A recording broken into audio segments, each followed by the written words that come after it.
Harsh Sanghavi promotion સાથે મંત્રીમંડળમાં હર્ષ સંઘવીનું સ્થાન નક્કી છે। પ્રફુલભાઈ પાનસેરિયા મંત્રીમંડળમાં પ્રમોશન સાથે તેમનું સ્થાન નક્કી। ઋષિકેશ પટેલનું પણ મંત્રીમંડળમાં પુનઃ સ્થાન નક્કી છે। કુંવરજી બાવળિયાનું મંત્રીમંડળમાં પુનઃ સ્થાન નક્કી। કનુભાઈ દેસાઈનું મંત્રીમંડળમાં પુનઃ સ્થાન નક્કી।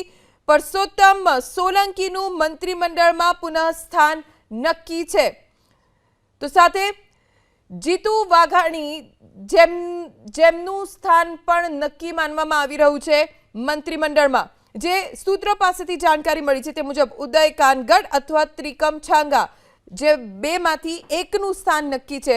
સંજય કોરડિયા અથવા કાંતિભાઈ અમૃતિયા પૈકી એકનું સ્થાન મંત્રીમંડળમાં નક્કી છે।